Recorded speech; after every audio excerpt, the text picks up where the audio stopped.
Hello everyone, my name is Anurag Singh. Welcome you all on my YouTube channel जिसका नाम है अनुराग CBSE. आज इस वीडियो में हम लोग क्लास 9th का बायोलॉजी का चैप्टर 1 जिसका नाम है सेल को पढ़ेंगे और समझेंगे कि सेल क्या होता है और डिस्कवरी ऑफ सेल को इस वीडियो में देखेंगे. तो सेल के बारे में थोड़ा सा इंट्रोडक्शन और डिस्कवरी सेल का कैसे हुआ था, इन दोनों को हम लोग इस वीडियो में पढ़ेंगे.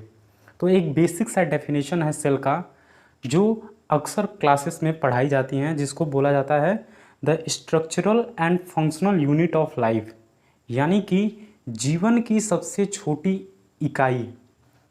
काम करने में भी, स्ट्रक्चर का मतलब आकार में भी छोटा और फंक्शन का मतलब काम करने में भी छोटा, यानी कि किसी भी लिविंग ऑर्गेनिजम्स के बॉडी में काम करने में भी छोटा और स्ट्रक्चर में भी छोटा कौन होता है? सेल होता है. और जितने भी लिविंग ऑर्गेनिजम्स होते हैं वो सब किससे मिलकर बने होते हैं? सेल से मिलकर बने होते हैं. तो ये डेफिनेशन बहुत ही अच्छा डेफिनेशन है किसका? सेल का. यानी कि आकार में भी सबसे छोटा और काम करने में भी सबसे छोटा हमारे शरीर में या फिर किसी भी लिविंग ऑर्गेनिजम्स की बॉडी में क्या होता है? सेल होता है. सेल का एक और डेफिनेशन होता है the basic unit of life, यानी कि जीवन की सबसे छोटी इकाई क्या कहलाती है? सेल कहलाती है. इसको हम लोग ऐसे समझ सकते हैं कि जैसे किसी घर को बनाने के लिए पहले क्या करना पड़ता है? वहाँ पर ब्रिक्स लगाने पड़ते हैं, छोटे छोटे ब्रिक्स लगाने पड़ते हैं. फिर उसके बाद ब्रिक्स मिलकर क्या बनाते हैं? वॉल्स. और वॉल्स मिलकर क्या बनाते हैं? रूम्स बनाते हैं. और कई सारे रूम्स मिलकर क्या बना लेते हैं? एक होम बना लेते हैं. और सेम टू सेम ऐसा ही ऑर्गेनाइजेशन कहाँ होता है? हमारे बॉडी में. जैसे कि छोटे छोटे कई सारे सेल्स जो होते हैं वो मिलकर क्या बनाते हैं? टिश्यू.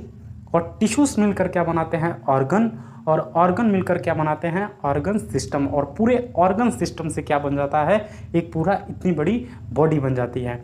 धीरे धीरे आपको इस चैप्टर में जैसे जैसे आप आगे पढ़ते जाएंगे सेल बहुत ही अच्छे तरीके से समझ में आने लगेगा, क्योंकि ये चैप्टर बहुत ही आसान चैप्टर है क्लास 9th का. अब डिस्कवरी कैसे हुआ सेल का? जब ये हमारे शरीर में या फिर किसी भी लिविंग ऑर्गेनिजम्स की बॉडी में सबसे छोटा होता है तो इसका डिस्कवरी कैसे हुआ? तो सेल को सबसे पहले डिस्कवर किया था किसने? रॉबर्ट हुक ने.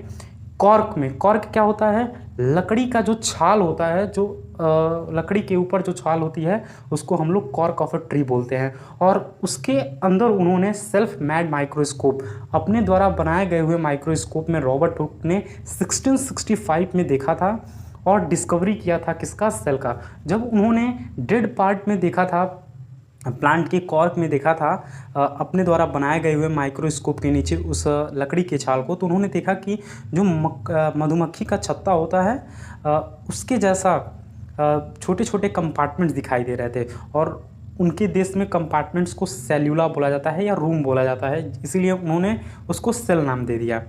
लिविंग सेल का डिस्कवरी फिर कौन किया? लीवेनहॉक नाम के साइंटिस्ट थे जिन्होंने 1674 में पॉन्ड वाटर में डिस्कवरी किया किसका? लिविंग सेल्स का. न्यूक्लियस का डिस्कवरी किसने किया? रॉबर्ट ब्राउन ने 1831 में. उसके बाद प्रोटोप्लाज्म नाम किसने दिया? पुरकिंजे ने 1839 में. ये बस आपको याद रखना है. प्रोटोप्लाज्म का मतलब क्या होता है? सेल के अंदर जितना भी फ्लूइड कंटेंट होता है, यानी कि उसका साइटोप्लाज्म और उसका न्यूक्लियोप्लाज्म, ये दोनों मिलाकर क्या बनाते हैं?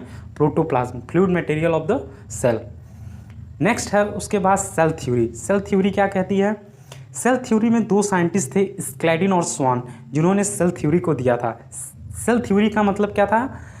उन्होंने ये सारा पीछे का एक्सपेरिमेंट पढ़ के और एक थ्योरी दिया सेल के बारे में दुनिया को बताने के लिए कि जितने भी प्लांट्स और एनिमल्स होते हैं वो सब किसके बने होते हैं? सेल के बने होते हैं. पहला थ्योरी क्या कहता है कि all plants and animals are composed of sales.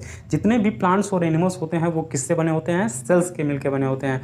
और सेल क्या होती है? बेसिक यूनिट होती है लाइफ की. यही ऊपर वाली बात, यही क्या जो हमने अभी ऊपर पढ़े कि सेल जो होता है बेसिक यूनिट ऑफ लाइफ होता है. यही दोनों क्या कहलाता है? सेल थ्योरी कहलाता है. और सेल थ्योरी को किसने दिया था? स्क्लेडिन और स्वान ने दिया था. उसके बाद एक और साइंटिस्ट आए जिनका नाम क्या था? वर्को. वर्को ने ये बताया कि जितने भी नए सेल्स बनते हैं वो पुराने सेल्स से ही नए सेल्स का फॉर्मेशन होता है. और इन सब के डिस्कवरी के पीछे किसका हाथ था? रॉबर्ट हुक का, जिन्होंने सबसे पहले अपने द्वारा बनाए गए हुए कई सारे लेंसेज को जोड़कर उन्होंने और माइक्रोस्कोप का डिस्कवरी किया। तो आई होप ये वीडियो आपको समझ में आया होगा। इस वीडियो में हम लोगों ने क्या क्या पढ़ा? सेल पढ़ा, और सेल के बाद क्या पढ़ा हम लोगों ने कि लिविंग सेल्स की डिस्कवरी कैसे हुई, न्यूक्लियस का डिस्कवरी कैसे हुआ, प्रोटोप्लाज्म का डिस्कवरी कैसे हुआ, और सेल थ्योरी क्या होती है, और वर्को कौन थे।